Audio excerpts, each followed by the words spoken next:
ସନତ ଭାଇ ଏବଂ ମୋ ଭିତରେ କମ୍ପିଟିସନ୍ ଷ୍ଟାର୍ଟ ହୋଇଯାଇଛି। ଦେଖାଯାଉ କିଏ ଜିତୁଛନ୍ତି ଆଉ କିଏ ହାରୁଛନ୍ତି। ଫାର୍ଷ୍ଟ ରାଉଣ୍ଡରେ ସମାନ 1-1 ହେଇଛି। ପୁଣି ସେକେଣ୍ଡ ରାଉଣ୍ଡରେ ମୁଁ ଟିକେ ଆଗରେ ଅଛି, ତଥାପି ସମାନ ଅଛନ୍ତି 2-2ରେ। 2 ରାଉଣ୍ଡରେ 2 ସମାନ ଏବଂ ଥାର୍ଡ଼ ରାଉଣ୍ଡରେ ପୁଣି 3-3 ହେଇଗଲା। ଚତୁର୍ଥ ରାଉଣ୍ଡ ଚାଲିଛି, ଦେଖାଯାଉ। ଚତୁର୍ଥ ରାଉଣ୍ଡରେ ତଥାପି ସମାନ ଅଛନ୍ତି। 4-4ଟା କୋନ୍ କଲେକ୍ଟ କରାହେଇଛି। ପୁଣି ପଞ୍ଚମ ରାଉଣ୍ଡ ଚାଲିଛି। ପଞ୍ଚମ ରାଉଣ୍ଡରେ ପୁଣି ସମାନ ହେଇଯାଉଛି। ଦେଖାଯାଉ କିଏ ଆଜି ବାଜିମାତ କରୁଛନ୍ତି। ଏବଂ 6 ରାଉଣ୍ଡରେ ପୁଣି ମୁଁ ଆଗେଇ ଯାଇଛି। ଦେଖାଯାଉ ପୁଣି ସନତ ଭାଇ ତଡ଼ିଛନ୍ତି। ଦେଖାଯାଉ କ'ଣ ହେଉଛି। ଏବଂ ଲାଷ୍ଟ ରାଉଣ୍ଡ ସନତ ଭାଇ ଆଗୁଆ ହାରିଗଲେଣି। ଦେଖାଯାଉ କ'ଣ ହେଉଛି।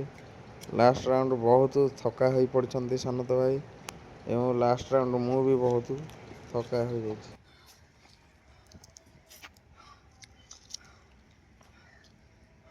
ତମର କ'ଣ 1 2 3 4 5 6 7 7 8 ହେଇଛି। 2 3 4 5 6 7 8 ୱିନର। ବ୍ରୋ ହାରିଗଲ, ଦୁଃଖ ଲାଗୁଛି? ନା କିଛି ଆରେ କୋସିସ୍ ଗୁଡ୍ ଜୋସ୍, ବଢ଼ିଆ ଜୋସ୍। ବନ୍ଦ କରିଦିଏ।